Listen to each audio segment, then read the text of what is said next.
Hey guys, so I got another light in the house. It's the Aputure 120d.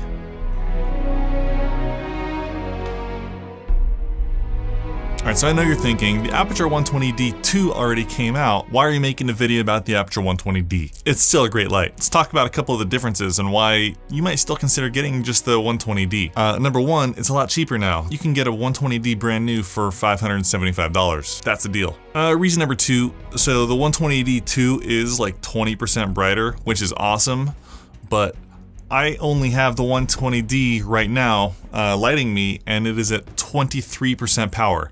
So 20% more power is not going to do much for me because I usually make all my videos in my studio. And that's really all you need to know. I mean, yeah, the 120d 2 is an awesome light and I would love to have one, but the 120d is still a fantastic studio light. That's why so many YouTubers are using it.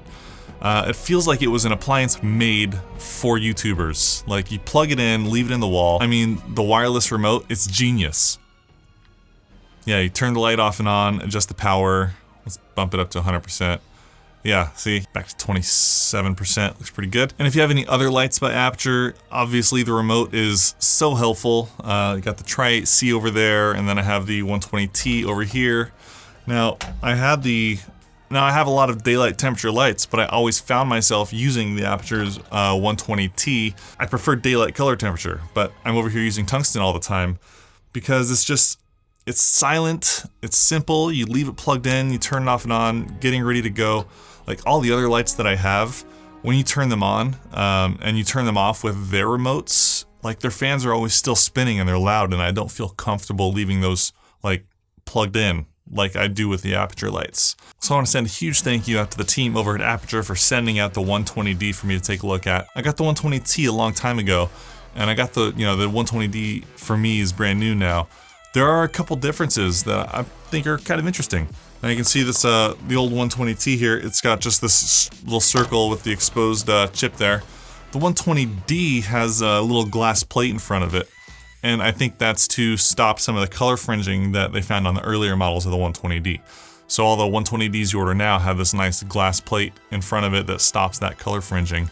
And then also, if you have the 120D up at a really high brightness, and you turn it off and on, it kind of fades in like that.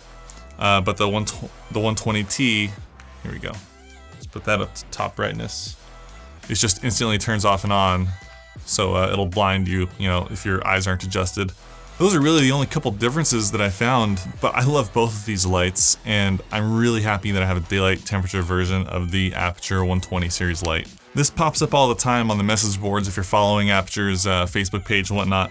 People are always asking about batteries. I use the Comer 190 watt-hour DNO lighting batteries for these. One of these batteries will power either of these lights at 100% power for an hour and a half. So if, like me, you only use the lights around 25% power, then you're gonna get a solid 6 hours out of this battery. Obviously, a link for the 120D is gonna be in the description of this video. I'll also drop a link for these batteries. These batteries are huge and awesome. In closing, more power isn't always a necessity. Now, obviously, if you need more power than me and you're not always locked in your studio, yeah, I would pick up the 120D Mark II, especially get access to some of those awesome little effects, or a 300D, which is just a behemoth. I think that thing is supposed to replace a 2K. That's a really bright light. That's it. Thanks again, team over at Aputure, and thank you guys for watching. I'll see you in the next one.